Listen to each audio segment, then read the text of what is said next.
Lady bird ക്രിയേഷൻസിലേക്ക് എല്ലാവർക്കും സ്വാഗതം. ഇന്ന് നമുക്ക് ജാവ ആപ്പിൾസ് വെച്ച് അപാര രുചിയുള്ള 3 ഐറ്റംസ് നമുക്ക് തയ്യാറാക്കാം.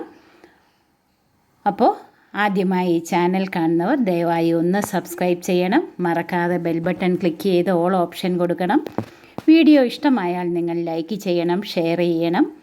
നിങ്ങളുടെ അഭിപ്രായങ്ങൾ കമൻറ്റായി വീഡിയോയുടെ താഴെ അറിയിക്കാൻ മറക്കരുത്. അപ്പോൾ നമുക്ക് വീഡിയോയിലേക്ക് പോകാം. ജാവ ആപ്പിൾസ് ഇപ്പം ധാരാളമായിട്ട് എല്ലായിടത്തും ഉണ്ട്. വലിയ മരമാണ്, ഇത് കണ്ടില്ലേ, ഇഷ്ടം പോലെ നമ്മൾ പറിച്ചെടുത്തിട്ടുണ്ട്. ഇനി ഇതെല്ലാം നമുക്ക് വൃത്തിയായിട്ട് കഴുകിയെടുക്കണം. നമ്മുടെ നാടൻ ചാമ്പയ്ക്ക പോലെയല്ല, ഇത് നല്ല കട്ടിയുള്ളതാണ്. ഇതിൽ ജലാംശം തീരെ കുറവാണ്, അതുപോലെ നല്ല മധുരവുമാണ്. ഇതുപോലെ അധികം മൂക്കാത്തത് നമുക്ക് തോരനും പിക്കിളും വെക്കാനായിട്ട് എടുക്കാം. അപ്പോൾ നമുക്ക് ആദ്യം പിക്കിള് തയ്യാറാക്കുന്നതിനായിട്ട് ചെറുതായിട്ട് അരിഞ്ഞ് കനം കുറച്ചരിഞ്ഞ് അതിൽ 2 ടേബിൾ സ്പൂൺ ഉപ്പ് തിരുമ്മി അരമണിക്കൂർ വയ്ക്കാം. അരമണിക്കൂർ കഴിഞ്ഞ് നന്നായിട്ടിത് ഞെരടി പിഴിഞ്ഞ് എടുത്ത് കളയണം. അപ്പോൾ ഉള്ള ജലാംശം നമുക്ക് പോയി കിട്ടും. ഇനി ഒരു പാൻ അടുപ്പിൽ വെച്ച് അതിലേക്ക് 1/4 കപ്പ് നല്ലെണ്ണ ഒഴിക്കണം.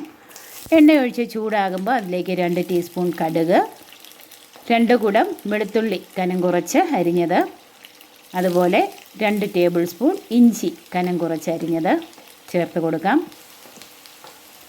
ഇനി ഇതിലേക്ക് എരിവിനാവശ്യമായ പച്ചമുളക്, ഒരു 6-7 പച്ചമുളക് കനം കുറച്ച് അരിഞ്ഞതും 2 തണ്ട് കറിവേപ്പിലയും കൂടെ ചേർത്ത് നന്നായിട്ട് നമുക്കൊന്ന് ഇളക്കി വഴറ്റിയെടുക്കണം. ഒരു ഇളം ബ്രൗൺ നിറമാകുമ്പോഴത്തേക്ക് നമ്മൾ പിഴിഞ്ഞ് വെച്ചിരിക്കുന്ന ജാവ ആപ്പിൾസ് അരിഞ്ഞത് നമുക്ക് ചേർത്ത് കൊടുക്കാം. ഇത് ചേർത്തിട്ട് ഒരു 10 മിനിറ്റോളം നന്നായിട്ടൊന്ന് വഴറ്റി കൊടുക്കണം. ഇതിലെ ജലാംശം നന്നായിട്ട് മാറിക്കിട്ടാനായിട്ടാണ് നമ്മളിങ്ങനെ വഴറ്റിയെടുക്കുന്നത്. ഇനി നമുക്ക് ഉപ്പ് നോക്കിയിട്ട് ആവശ്യത്തിനുള്ള ഉപ്പ് നമുക്ക് ചേർത്ത് കൊടുക്കാം. നമ്മൾ പിഴിഞ്ഞ് കളഞ്ഞപ്പോഴത്തേക്ക് ഉപ്പിൻ്റെ അംശമെല്ലാം നന്നായിട്ട് പോയിട്ടുണ്ട്. അപ്പോൾ ഇതിനാവശ്യമായ ഉപ്പ് നമുക്ക് ചേർത്ത് കൊടുത്തിട്ട് ഇതുപോലെ പാനിൻ്റെ സൈഡിലേക്ക് മാറ്റി വയ്ക്കാം. അപ്പം നടുക്ക് എണ്ണ ഇങ്ങനെ തെളിഞ്ഞു വരും. ആ എണ്ണയിലേക്ക് നമ്മൾ ലോ ഫ്ലെയിം ആക്കി കൊടുത്തിട്ട് 1/2 ടീസ്പൂൺ മഞ്ഞൾപ്പൊടി, 2 ടീസ്പൂൺ മുളക് പൊടി, 2 tablespoon Kashmiri chilli powder, 1 teaspoon ഉലുവാപ്പൊടി ചേർത്ത് നന്നായിട്ടൊന്ന് വഴറ്റി കൊടുത്തിട്ട് അവസാനം 1 ടീസ്പൂൺ കായപ്പൊടിയും കൂടെ നമുക്ക് ചേർത്ത് കൊടുക്കാം. പൊടികൾ നന്നായിട്ട് വഴന്ന് കഴിയുമ്പോഴത്തേക്ക് നമ്മൾ സൈഡിലേക്ക് മാറ്റി വെച്ചിരിക്കുന്ന പീസസ് എല്ലാം കൂടെ ചേർത്ത് നന്നായിട്ട് വഴറ്റാം. വഴന്ന് കഴിയുമ്പോൾ നമ്മൾ അതിലേക്ക് ഒരു 1/4 കപ്പ് വിനിഗർ ചേർത്ത് കൊടുക്കാം. വിനിഗറും കൂടെ ചേർത്ത് കഴിയുമ്പോഴത്തേക്ക് ഒന്ന് തിളച്ച് വരണം. ഇപ്പം നമ്മുടെ പിക്കിള്, ജാവ ആപ്പിൾ പിക്കിള് തയ്യാറായിട്ടുണ്ട്.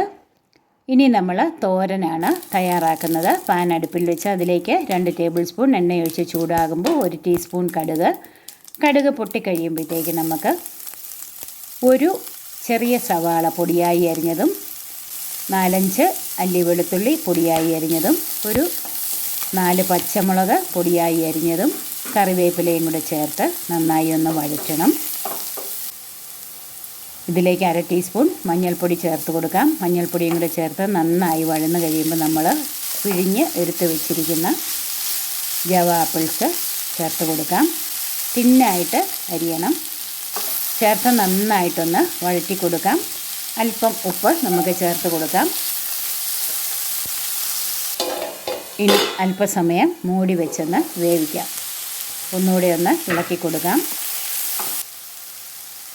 ഉപ്പ് നോക്കിയിട്ട് ഞാനൊരു ഇച്ചിരി ഉപ്പുകൂടെ ചേർത്തിട്ടുണ്ട്. തുറന്ന് നമുക്ക് ഇതിലേക്ക് ചുരണ്ടിയ തേങ്ങാപ്പീര 1/2 കപ്പ് ചേർത്ത് കൊടുക്കാം. തേങ്ങാപ്പീരയും കൂടെ ചേർത്ത് ഇളക്കി ഒന്നുകൂടെ ഒന്ന് 2-3 മിനിറ്റ് ഒന്ന് മൂടി വെച്ച് സ്റ്റിർ ഫ്രൈ ചെയ്തെടുക്കണം. അപ്പോൾ നമ്മുടെ തോരനും റെഡി ആയിട്ടുണ്ട്. ഇനി നമ്മൾ ജാമാണ് തയ്യാറാക്കുന്നത്. ഒരുവിധം വലിയ കഷണങ്ങളാക്കി അരിഞ്ഞെടുത്ത ജാവ ആപ്പിൾസ് ഒരു വലിയ പ്രഷർ കുക്കറിലേക്ക് നമുക്ക് ചേർത്ത് കൊടുക്കാം. ഇത് നമ്മൾ വെള്ളമൊന്നും പിഴിഞ്ഞ് കളഞ്ഞിട്ടില്ല. ഒരു 1/2 ഗ്ലാസ് വെള്ളം നമുക്കിതിലേക്ക് ചേർത്ത് കൊടുത്തിട്ട് ഒരു 2-3 വിസിൽ വരുന്നത് വരെ വേവിച്ച് എടുക്കണം. ഇനി നമുക്ക് തണുക്കുന്നതിനായി വലിയ ഒരു ചെരുവത്തിലേക്ക് ഇത് മാറ്റി വയ്ക്കാം. ഇതിലേക്ക് 2 ടീസ്പൂൺ കറുവാപ്പട്ട പൊടിച്ചതും 2 ടീസ്പൂൺ ഗ്രാമ്പൂ പൊടിച്ചതും കൂടെ ചേർത്ത് നമുക്കിത് മിക്സിയുടെ വലിയ ബൗളിൽ ഒഴിച്ച് അരച്ചെടുക്കണം. ഞാൻ 3 തവണയായിട്ട് അരച്ചെടുത്തിട്ടുണ്ട്. ഇത് ഏകദേശം ഒരു 6-7 ലിറ്റർ കാണും ഈ പൾപ്പ്. നമ്മൾ നല്ല ഹൈ ഫ്ലെയിമിൽ ഇതൊന്ന് തിളപ്പിച്ചെടുക്കണം. ഇതിലേക്ക് 3 നാരങ്ങ, ചെറുനാരങ്ങ പിഴിഞ്ഞത് ചേർത്ത് കൊടുക്കണം. ഇത് ഒരുവിധം ഒന്ന് തിളച്ച് വറ്റുമ്പോഴത്തേക്ക് നമുക്ക് നാരങ്ങാനീര് ചേർത്ത് കൊടുക്കാം. ഇനി നമുക്ക് നാരങ്ങാനീര് ചേർത്ത് കൊടുക്കാം. കുറച്ച് തിളച്ച് വറ്റിയിട്ടുണ്ട്. നാരങ്ങാനീര് ചേർത്ത് ഇളക്കി കഴിഞ്ഞിട്ട് നമുക്ക് പഞ്ചസാര ചേർത്ത് കൊടുക്കാം. ഞാൻ 1 കിലോ പഞ്ചസാരയാണ് ഇതിലേക്ക് ചേർത്തിരിക്കുന്നത്. വേറെ കളറുകളൊന്നും നമ്മളിതിൽ ചേർക്കുന്നില്ല, വേറെ പ്രിസർവേറ്റീവ്സ് ഒന്നും ചേർക്കുന്നില്ല. നല്ല ടേസ്റ്റുള്ള ജാമാണ്. ഇത് ഉണ്ടാക്കി കഴിയുമ്പോൾ ഇത് എന്തോ വെച്ചാണ് ഉണ്ടാക്കിയിരിക്കുന്നതെന്ന് എല്ലാവരും നമ്മളോട് ചോദിക്കും. അത്ര ടേസ്റ്റാണ്, ഇതിന് വെറൈറ്റി ആയിട്ടുള്ള ഒരു ടേസ്റ്റാണ്. അപ്പം നമുക്കിതൊന്ന് ഇളക്കി കൊടുക്കാം. നോൺ സ്റ്റിക്ക് പാൻ ആണെങ്കിൽ ഒരു മീഡിയം ഫ്ലെയിമിലാണ്, ഇടയ്ക്ക് മാത്രം ഒന്ന് ഇളക്കി കൊടുത്താൽ മതി. ഞാനിവിടെ ഹാർഡ് അനഡൈസ്ഡ് പാത്രത്തിലാണ് ഉണ്ടാക്കുന്നത്. അതാണേലും ഇടയ്ക്കിടയ്ക്ക് ഇളക്കി കൊടുത്താൽ മതി, അടിക്കൊന്നും പിടിക്കത്തില്ല. അല്ലെങ്കിൽ വലിയ സ്റ്റീൽ ചെരുവത്തിൽ നമുക്ക് തയ്യാറാക്കിയെടുക്കാം. അലൂമിനിയം പാത്രങ്ങളിൽ ജാമ് തയ്യാറാക്കരുത്. അപ്പം ഇത് കണ്ടില്ലേ, ഒരു 1/4 ഭാഗത്തോളം വറ്റി വന്നിട്ടുണ്ട്, ജലാംശമൊക്കെ പോയി വന്നിട്ടുണ്ട്. നല്ലൊരു കളറുണ്ട് ജാമിന്. ഏകദേശം 1 ഇഞ്ചോളം പൾപ്പ് വറ്റിയിട്ടുണ്ട്. ഇനി നമ്മൾ ഈ സൈഡിലത്തെയൊക്കെ ഒന്ന് ഇടയ്ക്ക് തൂത്തിട്ട് കൊടുത്ത് ഇടയ്ക്കിടയ്ക്കൊന്ന് ഇളക്കി കൊടുക്കണം. ഇവിടം വരെ ഉണ്ടായിരുന്നു, കണ്ടില്ലേ. ഇപ്പം 1 ഇഞ്ച് കൂടുതൽ വെള്ളം വറ്റിയിട്ടുണ്ട്. ഇത് ഏകദേശം പകുതിയോളം ജലാംശം മാറി വന്നിട്ടുണ്ട്. നമ്മളിങ്ങനെ കോരി ഒഴിച്ച് നോക്കുമ്പോൾ ഇതുപോലെ മുറുക്കമുള്ള പരുവം കാണുമ്പോൾ നമുക്ക് മനസ്സിലാകും ജാമിൻ്റെ ഒരു പരുവത്തിലേക്ക് ഇത് വന്നിട്ടുണ്ട്. ജാം ഒഴിച്ച് വെക്കാനുള്ള നല്ല കട്ടിയുള്ള ഗ്ലാസ് ബോട്ടിൽ ഒട്ടും വെള്ളമയമില്ലാതെ നന്നായി ഉണങ്ങി തുടച്ചെടുത്ത് വെക്കണം. ഒരു ലോ ഫ്ലെയിമിൽ കുറച്ച് സമയം കൂടെ വെച്ച് നന്നായിട്ട് ഒരു പകുതി കൂടുതൽ ജലാംശം വറ്റി വന്നിട്ടുണ്ട്. പൾപ്പിൻ്റെ ഒന്നുകൂടെ മുറുകി വന്നിട്ടുണ്ട്, നമുക്ക് കണ്ടാൽ മനസ്സിലാകും.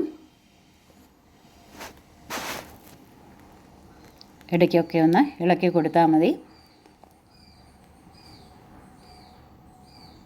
ഇനി നമ്മൾ തയ്യാറാക്കി ഉണക്കി വെച്ചിരിക്കുന്ന ഗ്ലാസ് ബോട്ടിൽ ഒരു പലകയുടെ വുഡൻ തടിയുടെ മുകളിലേക്ക് നമുക്ക് ഈ കുപ്പി വെച്ചിട്ട് നമുക്ക് ചൂടോടുകൂടി തന്നെ ഇത് ജാമ് ഇതിലേക്ക് ഒഴിച്ചു കൊടുക്കുക.